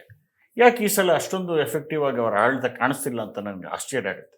ರಿವ್ಯೂ ಮಾಡಬೇಕಾಗಿತ್ತು. ನೀವು ಹೇಳ್ದಂಗೆ ಎವ್ರಿ ಇಯರ್ ರಿವ್ಯೂ ಮಾಡಬೇಕಾಗಿತ್ತು. ರಿವ್ಯೂ ಮಾಡಿದಾಗ ಒಂದಷ್ಟು ಜನ ಯಾರು ಅಂಡರ್ ಪರ್ಫಾರ್ಮೆನ್ಸ್ ಮಾಡಿದ್ದಾರೆ ಅವ್ರನ್ನ ಕೈ ಬಿಟ್ಟು ಬೇರೆಯವ್ರಿಗೊಂದು ಅವಕಾಶ ಕೊಡೋಕ್ಕೆ ಅವಕಾಶ ಇತ್ತು. ಆಗ ಎಲ್ಲರೂ ಕೂಡ ಸಮಾಧಾನ ಪಡಿಸೋಂಥ ಒಂದು ಅವಕಾಶ ಇತ್ತು ಸಿದ್ದರಾಮಯ್ಯವ್ರಿಗೆ. ಈಗಲೂ ಕಾಲ ಮಿಂಚಿಲ್ಲ. 2 ವರ್ಷ ಆಯ್ತು. ಈಗ 2 ವರ್ಷ ಆದಮೇಲೆ ಈಗ ರಿವ್ಯೂ ಮಾಡ್ಬೋದಲ್ಲ. ಇದು ಸಕಾಲ. ನಾನು ರಿವ್ಯೂ ಮಾಡ್ತೀನಿ, ಅಧ್ಯಕ್ಷನ ಕೈ ಬಿಡ್ತೀನಿ, ಬೇರೆಯವ್ರಿಗೆ ಅವಕಾಶ ಕೊಡ್ತೀನಿ ಅಂತ ಹೇಳಿದ್ರೆ ಯಾರು ಬೇಡ ಅಂತಾರೆ? ಹೈಕಮಾಂಡ್ ಕೂಡ ಬೇಡ ಅಂತ ಹೇಳೋಕ್ಕಾಗಲ್ಲ. ಯಾಕೆಂದ್ರೆ ಸರಿಯಾದ ಕ್ರಮ ಅದು. ಆಮೇಲೆ ಇನ್ನೊಂದು, ಅಟ್ಲೀಸ್ಟ್ 1 ವರ್ಷಕ್ಕೊಂದ್ಸಲ ನಾನು ರಿವ್ಯೂ ಮಾಡ್ತೀನಿ ಅಂದರೆ ಅವ್ರು ಮಾಡದೇ ಇರೋದು ಆಮೇಲೆ ಒಂದು ವಿಷಯ. ಮಾಡ್ತಾರಂತೆ ಅನ್ನೋ ಕಾರಣಕ್ಕೋಸ್ಕರನಾದ್ರೂ ಮಿನಿಸ್ಟರ್ಗಳು ಒಂದು ಸ್ವಲ್ಪ ಆಕ್ಟಿವ್ ಆಗಿ ಕೆಲಸ ಮಾಡ್ತಾರೆ. ನಿಜ, ಹೌದು. ಈಗ ಪರಸ್ಪರ ಕಾಲ ಎಳೆದು ಬಿಡ್ತಾರೆ, ಮತ್ತೆ ಸರ್ಕಾರ ಎಫೆಕ್ಟಿವ್ ಆಗಿ ನಡೆಯುತ್ತೆ. ನೋಡಿ, ಎಷ್ಟೊಳ್ಳೆ ಕಾರ್ಯಕ್ರಮಗಳು ಕೊಟ್ಟಿದ್ದಾರೆ. ಇದನ್ನು ಬ್ಯಾಂಕಿಂಗ್ ಮಾಡೋಕ್ಕಾಗ್ತಿಲ್ಲ ಅವ್ರಿಗೆ, ಶೋಕೇಸ್ ಮಾಡೋಕ್ಕಾಗ್ತಿಲ್ಲ. ಈಗ ನೋಡಿ, ಶಕ್ತಿ ಯೋಜನೆ ಕೊಟ್ಟರು ಮಹಿಳೆಯರಿಗೆ, ಬಸ್ಗಳೆಲ್ಲ ತುಂಬಿ ತುಳ್ತವೆ. ಅದನ್ನು ಮಾರ್ಕೆಟ್ ಮಾಡ್ಕೊಳಕ್ಕಾಗ್ತಿಲ್ಲ ಅವ್ರಿಗೆ. ಯಾರು ಬಸ್ಸಲ್ಲೂ ಆಡ್ತಾರೆ ಅವರೇ ಇವ್ರ ವಿರುದ್ಧ ಮಾತಾಡ್ತಾರೆ. ಆಮೇಲೆ ಗೃಹಲಕ್ಷ್ಮಿ ನಮಗೆ ಸರಿಯಾಗಿ ಬರ್ತಿಲ್ಲ. ಎಷ್ಟೋ ಕಡೆ ಅಸಮಾಧಾನಗಳಿವೆ. ಅದನ್ನು ಪರಿಹರಿಸ್ಬೇಕಲ್ಲ, ಅಸಮಾಧಾನಗಳ ತೃಪ್ತಿಗಳನ್ನ. ಎಲ್ಲಿ ಇದಾಗ್ತಾ ಇದೆ, ನಿಧಾನ ಆಗ್ತಾ ಇದೆ, ಯಾಕೆ ಬಿಡುಗಡೆ ಆಗ್ತಿಲ್ಲ ಸಕಾಲಕ್ಕೆ ಗೃಹಲಕ್ಷ್ಮಿ ಅನುದಾನ? ಗೃಹಲಕ್ಷ್ಮಿ ವಿಷಯದಲ್ಲಿ ಸರ್ಕಾರ ನಮ್ಮ ಟ್ಯಾಕ್ಸ್ ದುಡ್ಡೆಲ್ಲ ತಗೊಂಡೋಗಿ ಅವ್ರು ಕೊಟ್ಬಿಡ್ತಿದೆ ಅಂತ ಬೇರೆಯವ್ರ ಕೈಲೂ ಬಯಸ್ಕೊತಿದ್ದಾರೆ. ಅವರು ಯಾರು ಫಲಾನುಭವಿಗಳಿದಾರಲ್ಲ ಅವರು ಬೈತಾರೆ. ಅವರು ಕೂಡ ನಮ್ಗೆ ಸರಿಯಾಗಿ ಕೊಡ್ತಾ ಇಲ್ಲ ಅಂತ ಅವರು ಬೈತಾರೆ. ಹೌದು ಹಂಗಾಗ್ತಾ ಇದೆ. ಅದು ಸರಿಯಲ್ಲ. ಅದನ್ನೆಲ್ಲ ರಿವ್ಯೂ ಮಾಡಬೇಕು ಒಂದ್ಸರಿ. ಸರ್ಕಾರ, ಮುಖ್ಯಮಂತ್ರಿ ಕೂತ್ಕೊಂಡು ರಿವ್ಯೂ ಮಾಡಬೇಕು. ಎಲ್ಲಿ ನಾವು ಸೋಲ್ತಾ ಇದ್ದೀವಿ, ಎಲ್ಲಿ ನಿಧಾನ ಆಗ್ತಾ ಇದೆ, ಹೆಂಗೆ ಅದನ್ನು ಸ್ಪೀಡಪ್ ಮಾಡೋದು ಹೆಂಗೆ ಅಂತ ಯೋಚನೆ ಮಾಡಬೇಕಲ್ಲ. ಅದನ್ನು ಮಾಡೋ ಕೆಲಸನ ಸರ್ಕಾರ ಮಾಡಬೇಕು, ಸಿದ್ದರಾಮಯ್ಯವ್ರು ಮಾಡಬೇಕು. ಆಗಿದ್ದಾಗ ಈ ಸರ್ಕಾರಕ್ಕೆ ಒಳ್ಳೆಯ ಹೆಸರು ಬರುತ್ತೆ. ಅದರ್ವೈಸ್ ಏನಾಗುತ್ತೆ, ಈಗ ಫಲಾನುಭವಿಗಳೇ ಅದನ್ನು ಹಬ್ಬ ಪ್ರಚಾರ ಮಾಡೋದು. ಫಲಾನುಭವಿಗಳನ್ನ ಎತ್ಕಟ್ಟಕ್ಕೆ ಕೆಲವರು ಇರ್ತಾರೆ, ಬಸ್ಸಲ್ಲಿ ಓಡ್ತಿರ್ತಾರೆ, ಅವರೇ ಬೈತಿರ್ತಾರೆ. ನಾನು ಎಷ್ಟು ಸರಿ ನೋಡಿದ್ದೀನಿ, ಬಸ್ಗಳು ಓಡ್ತಾ ಇದ್ದಾಗ ಮಹಿಳೆಯರು ಆಧಾರ್ ಕಾರ್ಡ್ ತೋರಿಸ್ಬಿಟ್ಟು ಟಿಕೆಟ್ ತಗೊಳ್ತಾ ಇರ್ತಾರೆ, ಅವರೇ ಸಿದ್ದರಾಮಯ್ಯವ್ರು ಬೈತಿರ್ತಾರೆ, ಅವರೇ ಈ ಸರ್ಕಾರಕ್ಕೆ ಬೈತಿರ್ತಾರೆ. ಅದನ್ನು ಶೋಕೇಸ್ ಮಾಡಬೇಕಲ್ಲ. ಈಗ ನಾವು ಮತ್ತೆ ಈ ಶಾಸಕರ ವಿಷಯಕ್ಕೆ ಬರೋದಾದ್ರೆ, ಒಂದು ನನಗೆ ಅದೊಂದು ಕಾರಣ ಅಂತ ಅನಿಸ್ತು. ಏನಂತಂದರೆ, ಅವ್ರಿಗೆ ಮಂತ್ರಿ ಆಗುವಂಥ ಆಸೆ ಹುಟ್ಟಿರ್ಬೋದು, ಆ ಕಾರಣಕ್ಕೋಸ್ಕರ ಅವರು ಟ್ರೈ ಮಾಡ್ತಿರ್ಬೋದು ಅಂತ. ಇನ್ನೊಂದು, ಈ ಮುಖ್ಯಮಂತ್ರಿಗಳು ಕರೆದು ಮಾತಾಡಲಿ ಅನ್ನೋ ಕಾರಣಕ್ಕೋಸ್ಕರ ಹಿಂಗೆ ಮಾಡ್ತಿದಾರ ಅಂತ. ಇಲ್ಲ, ನನ್ನ ಮುಖ್ಯಮಂತ್ರಿಗಳು ಕರೆದು ಮಾತಾಡಲಿ ಅನ್ನೋದು ಇರ್ಬೋದು ಉದ್ದೇಶ. ಮಂತ್ರಿ ಆಗಬೇಕು ಅಂತ ಯಾರಿಗೂ ಆಸೆ ಇಲ್ಲ. ಧರಣೇಶ್ ಅವ್ರಿಗೆ ನಾಳೆ ಮಂತ್ರಿ ಮಾಡ್ತೀನಿ ಅಂದ್ರೆ ಆಸೆ ಇಲ್ವಾ? ನಂಜುಂಡೇಗೌಡರಿಗೆ ನಾಳೆ ಮಂತ್ರಿ ಮಾಡ್ತೀನಿ ಅಂತ ಕರೆದ್ರೆ ಸಿದ್ದರಾಮಯ್ಯವ್ರ ನಮ್ಮ ಆಸೆ ಓಡಲ್ವಾ? ನಾವು ಓಡಾಕ್ತೀವಿ, ಎದ್ದೋ ಅಂತ. ಪ್ರತಿಯೊಬ್ಬರಿಗೂ ಆಸೆ ಇರುತ್ತೆ. ನೋಡಿ, ಕಾಂಗ್ರೆಸ್ ಈ ಎಲೆಕ್ಷನ್ ಟೈಮಲ್ಲಿ ಕಾಂಗ್ರೆಸ್ ಟಿಕೆಟ್ ಸಿಗಬೇಕು ಅಥವಾ BJP ಟಿಕೆಟ್ ಸಿಗಬೇಕು ಅಂತ ಪೈಪೋಟಿ ನಡೆಸುವಂಥ ಒಂದು ದೃಶ್ಯಗಳಿರ್ತವೆ. ಅದಾದಮೇಲೆ ಗೆದ್ದಾದ್ಮೇಲೆ ಮಂತ್ರಿ ಆಗಬೇಕು ಅಂತ, ಮಂತ್ರಿ ಆದಮೇಲೆ ಮುಖ್ಯಮಂತ್ರಿ ಆಗಬೇಕು ಅಂತಾರೆ. ಸಿದ್ದರಾಮಯ್ಯವ್ರನ್ನ ಚೇಂಜ್ ಮಾಡಬೇಕು, ನಾನು ಮುಖ್ಯಮಂತ್ರಿ ಆಗಬೇಕು ಅಂತಾರೆ. ಇಲ್ಲ ಇನ್ಯಾರೋ XYZಗಳು ನಾನು ಮುಖ್ಯಮಂತ್ರಿ. ಇದು ಹಿಂಗೆ ಮನುಷ್ಯ ಸಹಜ ಆಸೆಗಳಿವು. ಇವನ್ನ ಕಂಟ್ರೋಲ್ ಮಾಡೋಕ್ಕಾಗಲ್ಲ. ಸೊ ಹಂಗಾಗಿ ಮಂತ್ರಿ ಆಗಬೇಕು ಅನ್ನೋ ಕಾರಣಕ್ಕೂ ಇದನ್ನು ಮಾಡ್ತಿರ್ಬೋದು, ಆರೋಪಗಳನ್ನ ಮಾಡ್ತಿರ್ಬೋದು, ಅಲಿಗೇಷನ್ ಮಾಡ್ತಿರ್ಬೋದು. ಆದರೆ ಒಂದು ಸೀರಿಯಸ್ ಅಲಿಗೇಷನ್ ಇದು. ಶಾಸಕರೊಬ್ಬರಿಂದ ಯಾರೋ ವಿರೋಧ ಪಕ್ಷದವ್ರು ಮಾಡಿದ್ರೆ ಓಕೆ, ಅವ್ರದ್ದೇ ಪಕ್ಷದ ಶಾಸಕರು, ನೀವು ಹೇಳ್ದಂಗೆ ಆಡಳಿತ ಪಕ್ಷದ ಶಾಸಕರೇ ಮಾಡ್ತಾ ಇದ್ದಾರೆ ಅಂದರೆ ಅದನ್ನು ಎನ್ಕ್ವೈರಿ ಮಾಡಬೇಕಲ್ಲ. ಎನ್ಕ್ವೈರಿ ಮಾಡದೇ ಇದ್ದರೆ ಸುಮ್ಮನೆ ತಡೆಸ್ತಾ ಹೋಗ್ಬಿಟ್ರೆ ಸರ್ಕಾರ ಅನುಮಾನಗಳ ಕಾರಣ ಆಗುತ್ತೆ. ಅದನ್ನು ಮಾಡಬಾರ್ದು. ಸಿದ್ದರಾಮಯ್ಯನವರು ಅದನ್ನು ಸೀರಿಯಸ್ ಆಗಿ ತಗೋಬೇಕು ಈ ಇಶ್ಯೂನ. ಇನ್ನೊಂದು ಏನಂದರೆ, ಬೇರೆ ಬೇರೆ ಥರ ಸಮಸ್ಯೆಗಳು ಇರ್ತವೆ. ಏನು ಅಂತಂದರೆ, ಕೆಲವ್ರಿಗೆ ಶಾಸಕರಿಗೆ ನೇರವಾಗಿ ಮಂತ್ರಿಗಳ ವಿರುದ್ಧ ಆಕ್ಷೇಪಗಳಿರ್ತವೆ. ಈಗ ಫಾರ್ ಎಕ್ಸಾಂಪಲ್ BR ಪಾಟೀಲ್ ಅವ್ರ ವಿಷಯಕ್ಕೆ ಬರೋದಾದರೆ, ಅವ್ರಿಗೆ ಜಮೀರ್ ಅಹಮದ್ ಬಗ್ಗೆ ಕೆಲವೊಂದು ಅಸಮಾಧಾನ ಇರ್ಬೋದೇನೋ, ವಸತಿ ಇಲಾಖೆಗೆ ಸಂಬಂಧಪಟ್ಟಂಗೆ. ಅದಕ್ಕಿಂತ ಹೆಚ್ಚಾಗಿ ಅಲ್ಲಿ ಲೋಕಲ್ ಪಾಲಿಟಿಕ್ಸು, ಕಲಬುರ್ಗಿನಲ್ಲಿ ಅವ್ರ ಜಿಲ್ಲೆನಲ್ಲಿ ಒಂದು ದೊಡ್ಡ ಖರ್ಗೆ ACC ಅಧ್ಯಕ್ಷರಿದ್ದಾರೆ, ಅವ್ರದ್ದೇ ಒಂದು ಬೇರೆ ಥರದೊಂದು ಪ್ರಭಾವ ಇದೆ. ಅದು ಬಿಟ್ಟರೆ ಈಗ ಕಿರಿ ಖರ್ಗೆ ಅವರು ಜೂನಿಯರ್ ಖರ್ಗೆ ಆದಂಥ ಪ್ರಿಯಾಂಕ್ ಖರ್ಗೆ ಇದ್ದಾರೆ, ಅವರು ಜಿಲ್ಲಾ ಉಸ್ತುವಾರಿ ಸಚಿವರು, ಅವ್ರದ್ದೊಂದು ಪ್ರಭಾವ ಇದೆ. ಮಧ್ಯದಲ್ಲಿ ಸಂಸದರು ಅವ್ರ ಮನೆಯವರೇ, ಆಬ್ವಿಯಸ್ಲಿ ಅವ್ರದ್ದೊಂದು ಪ್ರಭಾವ ಇರುತ್ತೆ. ಇದ್ರ ನಡುವೆ ಇವ್ರಿಗೆ ಕಳೆದೋಗ್ತೀನಿ, ನನ್ನ ಮಾತು ಕೇಳ್ತಾ ಇಲ್ಲ, ನನ್ನ ಪತ್ರಕ್ಕೆ ಬೆಲೆ ಇಲ್ಲ, ಈ ಥರದ ಒಂದಷ್ಟು ಅಸಮಾಧಾನವೂ ಇರ್ಬೋದು. ನೋಡಿ, BR ಪಾಟೀಲರು ಭಾಳ ಹಳೆ ರಾಜಕಾರಣಿ, ಬೇರೆ ಬೇರೆ ಗರಡಿಯಲ್ಲಿ ಗುದ್ದಾಡಿ ಬಂದಿದ್ದಾರೆ. ನಿಮ್ಗೆ ಗೊತ್ತಿದ್ದಂಗೆ ಜನತಾ ಪರಿವಾರದಲ್ಲಿದ್ದವರು ಕಾಂಗ್ರೆಸ್ ಬಂದರು. ಸೊ ಸಿದ್ದರಾಮಯ್ಯವರು ಭಾಳ ಆತ್ಮೀಯರವರು. ಸೊ ಹಿಂಗಿದ್ದಾಗ ಬಟ್ ಅವ್ರು ಬಹಳ ಸುತ್ತಾಡಿದ್ದಾರೆ ಜನತಾ ಪರಿವಾರದಲ್ಲಿ, ಆಮೇಲೆ ಸಿದ್ದರಾಮಯ್ಯ ಜೊತೆ ABPJD, ಆಮೇಲೆ ಕಾಂಗ್ರೆಸ್ಸು, ಆಮೇಲೆ KJP ಇಂದ ಕಾಂಗ್ರೆಸ್, ಹಿಂಗೆಲ್ಲ ಬಂದಿದ್ದಾರೆ. ಹೌದೌದು, ಆಲ್ ಇಂಡಿಯಾ ಲೆವೆಲಲ್ಲೂ ಕೂಡ ಅವ್ರು ಭಾಳ ಪ್ರಭಾವ ಇದೆ ಅವರಿಗೆ. ನಿತೀಶ್ ಕುಮಾರ್, ಬೇರೆ ಬೇರೆ ಜಾರ್ಜ್ ಫರ್ನಾಂಡಿಸ್, ನಿತೀಶ್ ಕುಮಾರ್ ಅವರೆಲ್ಲ ಭಾಳ ಆತ್ಮೀಯರು ಬೇರೆ ಪಾರ್ಟಿಗೆ. ನಾನು ನೋಡಿದ ಮಟ್ಟಿಗೆ ಬಿಹಾರ್ ಎಲೆಕ್ಷನ್ ಟೈಮಲ್ಲಿ ನಿತೀಶ್ ಕುಮಾರ್ ಪರವಾಗಿ ಅವರು ಪ್ರಚಾರ ಮಾಡೋಕೆ ಬಿಹಾರಕ್ಕೆ ಬಂದಿದ್ರು. ಆ ಥರದ ಒಂದು ಪ್ರಭಾವ ಇರೋ ರಾಜಕಾರಣಿ BR ಪಾಟೀಲ್ರು. ಸೊ ಇಷ್ಟೆಲ್ಲ ಆದರೂ ಕೂಡ ಅವ್ರಿಗೆ ಮಂತ್ರಿ ಆಗಲಿಲ್ಲ ನಾನು ಅನ್ನೋ ಒಂದು ಅತೃಪ್ತಿ ಇರ್ಬೋದು, ನನಗೆ ಅದು ಅನ್ನಿಸ್ತಾ ಇದೆ, ಅಸಮಾಧಾನ ಇರ್ಬೋದು. ಅದಕ್ಕೆ ಇದನ್ನು ಬಳಸ್ಕೊತಾ ಇರ್ಬೋದು. ಅದಕ್ಕೆ ಸಿದ್ದರಾಮಯ್ಯವರು ಇದನ್ನು ಕರೆದು ಮಾತಾಡೋದು ಒಳ್ಳೇದು. ಆಮೇಲೆ ನೀವು ಮಾತಾಡ್ದಂಗೆ ಸಚಿವ ಸಂಪುಟ ಪುನರ್ರಚನೆ ಆಗೋದಾದ್ರೆ, ಆಮೇಲೆ ನಾನು ವೈಯಕ್ತಿಕವಾಗಿ ನನಗೆ ಗೊತ್ತಿರೋ ಥರ ಸಿದ್ದರಾಮಯ್ಯ ಮತ್ತು BR ಪಾಟೀಲ್ ನಡುವೆ ಅವ್ರು ಭಾಳ ಮುಖ್ಯಮಂತ್ರಿ ಸಿಕ್ಕಾಪಟ್ಟೆ ಗೌರವ, ಕೈ ಕೊಟ್ಕೊಂಡು ನಿಂತ್ಕೊಳ್ಳೋದು, ಆ ಥರದ್ದೇನಿಲ್ಲ. ಇವ್ರು ಭಾಳ ಕ್ಯಾಸುವಲ್ ಆಗಿ ಮಾತಾಡ್ತಾರೆ ಯಾರು BR ಪಾಟೀಲ್, ಯಾಕಂದ್ರೆ ಸಮಕಾಲೀನರು. ಹೌದೌದು. ಈಗ ಈಗ ಬಹುಶಃ ಇಲ್ವೇನೋ ಅವ್ರು ಸಿಂಗ್ಲರ್ಲೇ ಮಾತಾಡ್ತಾರೆ. ಅಲ್ಲ ಅವರಿಬ್ರು ಸೇಮ್ ಸ್ಕೂಲ್ ಆಫ್ ಅದೇ. ಹಂಗಾಗಿ ಅವರು ಈ ತರ ಸಮಸ್ಯೆ ಇದ್ರೆ ಅಲ್ಲೇ ಹೋಗಿ ಹೇಳ್ಬೋದಿತ್ತು, ಯಾಕೆ ಹಿಂಗ್ ಮಾಡಿದ್ದಾರೆ ಅನ್ನೋದೇ ನನ್ಗೆ ಅನುಮಾನ. ಅದೇ ನನಗೂ ಒಂದು ನಾನು ಹೇಳಿದೆ ಆಗ್ಲೇ ಆರಂಭದಲ್ಲಿ ಹೇಳಿದೆ ನಿಮ್ಗೆ, ಇದನ್ನು ಪಕ್ಷದ ವೇದಿಕೆಯಲ್ಲಿ ಚರ್ಚೆ ಮಾಡ್ಬೋದಾಗಿತ್ತು, ಶಾಸಕ ಪಕ್ಷದ ಚರ್ಚೆ, ಅಥವಾ 1-to-1 ಮುಖ್ಯಮಂತ್ರಿನ ಇವರು BR ಪಾಟೀಲ್ ಹೋದ್ರೆ ಮುಖ್ಯಮಂತ್ರಿ ಮನೆ ಒಳಗೆ ಬಿಡೋದಿಲ್ವ, ಅವ್ರನ್ನ ತಡೆದು ಬಿಡ್ತಾರ? ಯಾವ ಸಂದರ್ಭದಲ್ಲಾದ್ರೂ ನುಕ್ಕೊಂಡು ಹೋಗ್ಬೋದು BR ಪಾಟೀಲ್. ಆ ತರಹದ ವಿಶ್ವಾಸ ಇದೆ, ಪ್ರೀತಿ ಇದೆ, ಅವರಿಬ್ಬರ ನಡುವೆ ಸಲುಗೆ ಇದೆ. ಸೊ ಹಂಗಾಗಿ ಇವರು ಮುಖ್ಯಮಂತ್ರಿ ಭೇಟಿ ಮಾಡಿ ಮಾತಾಡ್ಬೋದಾಗಿತ್ತು. ಯಾಕೆ ಈ ಥರ ಮಾತಾಡಿದರೆ ನನಗೂ ಆಶ್ಚರ್ಯ ಆಯಿತು. ಸೊ BR ಪಾಟೀಲ್ ಹತ್ತಿರದಿಂದ ನೋಡಿದವರು ಈ ಸಮಸ್ಯೆ, ಈ ಪ್ರಶ್ನೆಗಳಿಗೆ ಉತ್ತರ ಕೊಡ್ಬೋದೇನೋ ಅಂತ ಅನ್ಸುತ್ತೆ. ಅದೇ ಬೇರೆ. ಆಮೇಲೆ ಇದಷ್ಟು ನಡುವೆ ಮುಖ್ಯಮಂತ್ರಿ ಬದಲಾವಣೆ ಅನ್ನುವಂಥ ಒಂದು ವಿಷಯ ಕೂಡ ಚರ್ಚೆಯಲ್ಲಿದೆ. ಅದು ಏನು ಕಾಂಗ್ರೆಸ್ ಹೈಕಮಾಂಡ್ ಅದು ಏನು ಡಿಸ್ಕಸ್ ಮಾಡಿದೆಯೋ, ಏನು ಡಿಸಿಷನ್ ಮಾಡಿದೆಯೋ, ಸಿದ್ದರಾಮಯ್ಯ ಎಲ್ಲಿವರೆಗೂ ಇರ್ತಾರೋ, DK ಶಿವಕುಮಾರ್ಗೆ ಅಧಿಕಾರ ಹೋಗುತ್ತೋ ಬಿಡುತ್ತೋ ಅಂತ ಗೊತ್ತಿಲ್ಲ, ಯಾರಿಗೂ ಗೊತ್ತಿಲ್ಲ ಅದು ಆ್ಯಕ್ಚುಲಿ. ಬಟ್ ಚರ್ಚೆಯಲ್ಲಂತೂ ಇದೆ, ಈ ಮಾಧ್ಯಮದವರಂತೂ ಬಿಡ್ತಿಲ್ಲ, ಅದನ್ನ ಚರ್ಚೆ ಮಾಡ್ತಿದ್ದಾರೆ. ಅದರಿಂದಾಗಿ ಈಗ ಮುಖ್ಯಮಂತ್ರಿ ಬದಲಾವಣೆ ಮಾಡಬೇಕು ಅಂದ್ರೆ ಒಂದು ವೇದಿಕೆ ಸೃಷ್ಟಿ ಮಾಡ್ಬೇಕಲ್ಲ ಅವರ ಪ್ರತಿಸ್ಪರ್ಧಿಗಳು. ಹೌದು, ಅದರ ಭಾಗವಾಗಿ ಇದೇನಾದ್ರೂ ಆಗ್ತಿದೆಯಾ? ಇಲ್ಲ, ನನ್ಗೇನು ಹಂಗೆ ಅನ್ಸಲ್ಲ. BR ಪಾಟೀಲ್ರು, BR ಪಾಟೀಲ್ ಒಂದು ವಿಷಯ ಅಲ್ಲ ಅದೊಂದೇ ಅಲ್ಲ. BR ಪಾಟೀಲ್ ಇರಲಿ, NY ಗೋಪಾಲಕೃಷ್ಣ ಇರಲಿ, ಅಥವಾ ನೀವು ಹೇಳಿದ್ರಲ್ಲ ರಾಜು ಕಾಗೆ ಅವರಾಗ್ಲಿ, ಬೇರೆ ಬೇರೆಯವರಾಗ್ಲಿ, ಆ ಥರ ಯಾರ್ದೋ ಒಂದು ಇದಕ್ಕೆ ಸಿಕ್ಕಾಕೊಂಡು, ಅವರ ಹಿಡಿತಕ್ಕೆ ಸಿಕ್ಕಾಕೊಂಡು ಇವ್ರು ಮಾತಾಡ್ತಾರೆ, ಯಾರಿಗೂ ಇದಕ್ಕೆ ಗಾಳ ಆಗ್ತಾರೆ ಅಂತ ನನ್ಗೆ ಅನ್ಸಲ್ಲ. ಯಾಕೆಂದರೆ ಸಿದ್ದರಾಮಯ್ಯವ್ರ ಬಗ್ಗೆ ಇವರಿಗೆಲ್ಲ ಒಂಥರ, ಗೋಪಾಲಕೃಷ್ಣ ಅವರಾಗಲಿ, ಇವು BR ಪಾಟೀಲ್ ಆಗಲಿ, ಸಿದ್ದರಾಮಯ್ಯನ ಬಗ್ಗೆ ಗೌರವ. ಅಲ್ಲ, ಗೋಪಾಲಕೃಷ್ಣ ಅವ್ರ ವಿಷಯದಲ್ಲಿ ನಾಗೇಂದ್ರ ಅವ್ರ ಕೋಟ ಇದೆಯಲ್ಲ, ST ಕೋಟ, ಅದನ್ನ ಕೊಡ್ಲಿ ಅನ್ನೋ ಥರದೊಂದು ಆಸೆ ಇದ್ದಂಗಿದೆ ಅವರ ಆಪ್ತರ ಪ್ರಕಾರ. ಅಲ್ಲ ಇದೆ, ಅದು ಯಾರಿಗೆ ಸಹಜವಾಗಿರುತ್ತೆ. ಈಗ ನೋಡಿ, ನಾಗೇಂದ್ರನ್ ಬಿಟ್ಟು ಗೋಪಾಲಕೃಷ್ಣನ್ ತಗೊಳಕ್ಕಾಗತ್ತಾ? ಇಲ್ಲ. ನಾಗೇಂದ್ರ ಅವರು ಈಗಾಗಲೇ ತುದಿಗಾಲ ಮೇಲೆ ನಿಂತು, ನನಗೆ ಕ್ಲೀನ್ ಚಿಟ್ ಕೊಟ್ಟಿದೆ, ಇದು ತನಿಖೆಯಲ್ಲಿ ಕ್ಲೀನ್ ಚಿಟ್ ಸಿಕ್ಕಿದೆ, ನಾನು ಮಂತ್ರಿ ಮಾಡಿ ಅಂತ ಕೇಳ್ಬೋದು. ಆದರೆ ಈ ಸಂದರ್ಭದಲ್ಲಿ ಒಬ್ಬರನ್ನ ಮಾಡೋಕ್ಕಂತೂ ಆಗಲ್ಲ. ಮಾಡಿದ್ರೆ ಒಂದು ಸೆಟ್ ಆಫ್ ಮಿನಿಸ್ಟರ್ಸ್ ಬದಲಾವಣೆ ಮಾಡಬೇಕು, ಹೊಸ ಮುಖಗಳನ್ನ ಸೇರ್ಪಡೆ ಮಾಡಬೇಕಾಗುತ್ತೆ.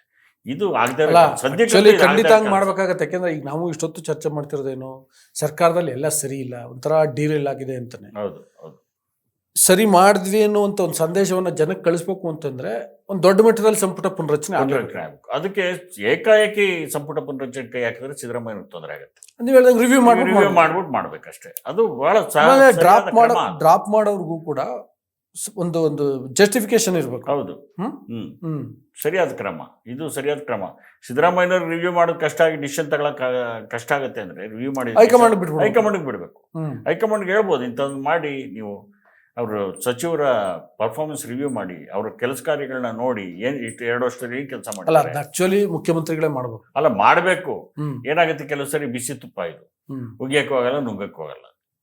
ಜನರು ಕೂಡ ನೋಡಿ, ಈಗ ಮುಖ್ಯಮಂತ್ರಿ ಶುರು ಮಾಡ್ತಾರೆ ಅಂತ ಇಟ್ಕೊಳ್ಳಿ, ಈಗ ರಿವ್ಯೂ ಮಾಡೋಕ್ಕೆ ಶುರು ಮಾಡ್ತಾರೆ. ಯಾರೋ ಹೈಕಮಾಂಡ್ ಲೆವೆಲಲ್ಲಿ ಭಾಳ ಸೋನಿಯಾ ಗಾಂಧಿಗೋ ರಾಹುಲ್ ಗಾಂಧಿಗೋ ಬೇಕಾದವರು ಓಡ್ತಾರೆ ಹೈಕಮಾಂಡ್ ಹತ್ರ, ಸ್ಟಾಪ್ ಮಾಡಿಸಿ ಅಂತ. ಇಕ್ಕಟ್ಟು ಇವೆಲ್ಲ ನೀವು ನೋಡಿದಷ್ಟು ಮೇಲ್ನೋಟಕ್ಕೆ ನೋಡಿದಷ್ಟು ಸುಲಭವಾಗಿಲ್ಲ. ಒಳಗಡೆ ನೋಡಿ, ಸಿದ್ದರಾಮಯ್ಯನವ್ರ ಸೀಟು, ಅವರು ಭಾಳ ಸಂತೋಷದಿಂದ ಮುಖ್ಯಮಂತ್ರಿ ಸೀಟನ್ನ ಅಧಿಕಾರವನ್ನು ಅನುಭವಿಸ್ತಾ ಇದ್ದಾರೆ, ಮುಖ್ಯಮಂತ್ರಿ ಸೀಟಲ್ಲಿ ಸಂತೋಷವಾಗಿ ಕೂತಿದ್ದಾರೆ ಅಂತ ಹೇಳೋಕ್ಕಾಗಲ್ಲ. ಅದು ಮುಳ್ಳಿನ ಇದು. ಭಾಳ ಕಷ್ಟ. ಎಲ್ಲರನ್ನೂ ಸರಿದೂಗಿಸ್ಕೊಂಡು ಹೋಗ್ಬೇಕು. ಎಲ್ಲ ರೀಜನ್ನು, ಜಾತಿ, ಧರ್ಮಗಳು ಎಲ್ಲ ಲೀಡರ್ಗಳನ್ನ ಜೊತೆ ಕರ್ಕೊಂಡು ಹೋಗ್ಬೇಕು. ಅಯ್ಯೋ ಭಾಳ ಇದು ಕಷ್ಟದ ಕೆಲಸ ಇದು. ನಮಗೆ ಮೇಲ್ನೋಟಕ್ಕೆ ನೋಡಿದಷ್ಟು ಸರಳವಾಗಿ ಎಲ್ಲ ಇದು ಸುಲಭ. ಓಕೆ, ಈಗ ಇದೆಲ್ಲದೂ ಬಿಟ್ಟು ಈ ಶಾಸಕರು ನಮ್ಮ ಕ್ಷೇತ್ರಕ್ಕೆ ಅನುದಾನ ಬರ್ತಿಲ್ಲ ಅಂತ ಅನ್ನುವಂತಹ ಒಂದು ಮಾತನಾಡಿದಾರಲ್ಲ, ಕಾಮನ್ ಪಾಯಿಂಟ್, ಅಥವಾ ನಾವು ಹೇಳಿದ ಕೆಲಸ ಆಗ್ತಿಲ್ಲ ಅಂತ ಹೇಳ್ತಿದಾರಲ್ಲ, ನಿಜಕ್ಕೂ ಈ ಆಕ್ರೋಶ ಅಥವಾ ಈ ಅಸಮಾಧಾನ ಸ್ಫೋಟಗೊಳ್ಳಿಕ್ಕೆ ಆ ನಿಜವಾದ ಕಾಳಜಿ ಕಾರಣನ? ಇಲ್ಲ ಅದನ್ನ ನಾನು ಒಪ್ಪಕ್ಕಾಗಲ್ಲ. ಅನುದಾನ ಬಿಡುಗಡೆ ಆಗಿಲ್ಲ ಅಲ್ಲ, ಯಾಕೆ ನನಗೂ ಒಪ್ಪಕ್ಕಾಗಲ್ಲ. ಯಾಕೆ ಅಂತಂದ್ರೆ ಹಂಗೇನಾಗಿದ್ದಿದ್ರೆ ಅವರು ಒಂದು ವರ್ಷದಿಂದನೇ ಮಾಡ್ಬೇಕಿತ್ತು. ನೆನ್ನೆ ಮೊನ್ನೆಯಿಂದ ಏನು ಅನುದಾನ ಕಟ್ಟಾಗಿಲ್ಲ. ಹೌದೌದು, ನನಗೆ ಅದು ಅನುಮಾನ ಇದೆ. ಅನುದಾನ ಬರೀ ಅದು ನೀವು ಎಷ್ಟು ಕೋಟಿಗೆ ಪೀನಟ್, ಅದು ಒಬ್ಬೊಬ್ರು ಶಾಸಕರಿಗೆ ಪೀನಟ್. ಸರ್ಕಾರದ 3 ಲಕ್ಷ ಕೋಟಿ ಬಜೆಟ್. ಇದು ಅನುದಾನ ಎಲ್ಲ ಸಣ್ಣ ಪ್ರಮಾಣದ್ದು. ಇವೆಲ್ಲ ನೆಪ ಅಷ್ಟೇ. ಇವೆಲ್ಲ ನಿಜವಾದ ಕಾರಣಗಳು ಬೇರೆ ಇದ್ದಿರ್ಬೋದು ನೀವು ಹೇಳ್ದಂಗೆ. ಹಂಗಾಗಿ ಅದನ್ನು ಪ್ರಾಪರ್ ವೇದಿಕೆಯಲ್ಲಿ ಚರ್ಚೆ ಮಾಡೋದು ಒಳ್ಳೇದು. ಈಗ ಹೈಟೈಮ್ ಸಿದ್ದರಾಮಯ್ಯನವ್ರಿಗೆ ಎಲ್ಲರನ್ನೂ ಕರೆದು ಮಾತಾಡಬೇಕು. Not only B R Patil, ಎಲ್ಲ ಶಾಸಕರನ್ನ ಕರೆದು ಒಂದು ಸಭೆ ಮಾಡಿ ಯಾರ್ಯಾರ ಅಸಮಾಧಾನಗಳೇನಿದೆ ಅಂತ ಪಟ್ಟಿ ಮಾಡಿಸ್ಕೊಂಡು ಅದನ್ನು ಸಾಲ್ವ್ ಮಾಡೋಕ್ಕೆ ಟ್ರೈ ಮಾಡಬೇಕು. ಹಾಗಾದಾಗ ಆಡಳಿತ ಸುಗಮವಾಗಿ ನಡೆಯುತ್ತೆ, ಸುಸೂತ್ರವಾಗಿ ನಡೆಯುತ್ತೆ. Thank you sir. ವೀಕ್ಷಕರೇ, ಇಷ್ಟೊತ್ತು ಹಿರಿಯ ಪತ್ರಕರ್ತರಂಥ ಹೊನ್ಗೆರೆ ನಂಜುಂಡೇಗೌಡರು ಭಾಳಷ್ಟು ವಿಷಯಗಳನ್ನು ನಿಮ್ಮ ಮುಂದೆ ಇಟ್ಟಿದ್ದಾರೆ. ಅಂದರೆ ಬೇರೆ ಯಾವ್ಯಾವ ಥರದ ಕಾರಣಗಳಿರಬಹುದು, ಯಾವ ಕಾರಣಕ್ಕೋಸ್ಕರ ಶಾಸಕರು ಈ ರೀತಿ ಮಾತನಾಡ್ತಿರ್ಬೋದು, ಮತ್ತು ಪರಿಹಾರ ಏನು ಅನ್ನುವಂಥದ್ದನ್ನು ಕೂಡ ತಿಳಿಸಿದ್ದಾರೆ. ಈ ವಿಡಿಯೋ ನಿಮಗೆ ಇಷ್ಟ ಆಗುತ್ತೆ ಅಂತ ನಾನು ಭಾವಿಸಿದ್ದೀನಿ. ಅದರಿಂದಾಗಿ ನಿಮಗೆ ನಾನು ಮನವಿ ಮಾಡ್ತಿದ್ದೀನಿ, ನೀವಿನ್ನೂ ವಾರ್ತಾಭಾರತಿಯನ್ನು ಸಬ್ಸ್ಕ್ರೈಬ್ ಮಾಡಿಲ್ಲ ಅಂದರೆ ದಯವಿಟ್ಟು ಸಬ್ಸ್ಕ್ರೈಬ್ ಮಾಡಿ, ಲೈಕ್ ಮಾಡಿ, ಬೆಲ್ ಬಟನ್ ಪ್ರೆಸ್ ಮಾಡಿ, ಶೇರ್ ಮಾಡಿ. Thank you.